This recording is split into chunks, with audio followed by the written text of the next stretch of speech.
And also as well from a player's point of view, we don't want to give them any sort of advantage by not having fans in the stadium. Will, so no, that you're right that there are no really good options available for us now. For me, the story is not really what Celtic have done. I don't think anyone expects any better from them. They will do anything to gain an advantage. Morally bankrupt, honour is not something they concern themselves with. So the way that they've behaved is not that surprising. For me, the bigger story is this anonymous SPFL subcommittee effectively just washing their hands of any responsibility and basically just rolling over to Celtic's demands. Now, you're right, as soon as you start talking about health and safety and all that kind of stuff, the SPFL don't want to hold any liability for that, so they were always going to bow down. But for me, this is another example of the influence and power that Celtic have over Scottish football and the complete weakness in governance that exists. And it's so frustrating. But for me, Rangers can't refuse to take the tickets. That's not acceptable.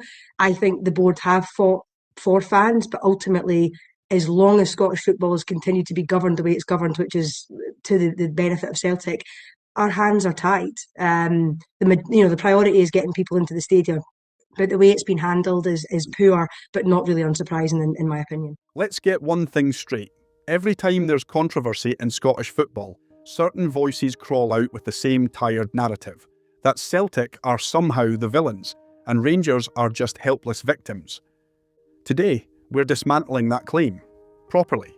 So we've just heard Celtic described as morally bankrupt. That's a big accusation. But if we're going to talk about morality in Scottish football, we need to talk about facts, not fan fiction. Because the idea that one club holds the moral high ground here doesn't survive even 5 minutes of scrutiny. Let's start with the biggest one, the liquidation of Rangers in 2012. Massive debts, creditors left unpaid, businesses and local organisations losing money. That's not rivalry banter. That's documented reality.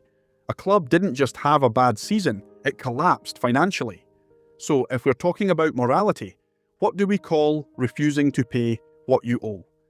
Then there's the use of employee benefit trusts, years of aggressive tax arrangements. Whether you argue legality or not, here's what matters. A huge financial advantage was gained, spending power was boosted beyond rivals, and sporting integrity was seriously questioned.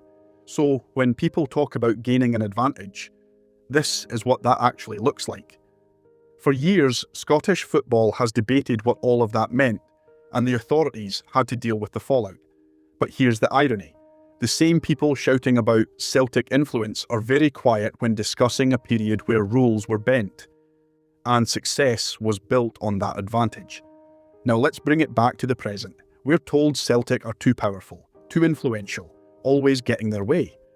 But what's actually happening? Clubs are navigating modern realities, safety regulations, financial pressures, league governance decisions, and somehow that becomes a conspiracy. Meanwhile, Celtic operate sustainably. They stay financially stable. They compete within the rules. You don't have to like that. But calling it morally bankrupt because it's successful, that's not analysis. That's frustration. So let's summarise. If morality is the argument, then financial collapse matters, tax controversies matter, sporting advantage matters. And once you factor those in, this whole idea that Celtic are the problem, it completely falls apart.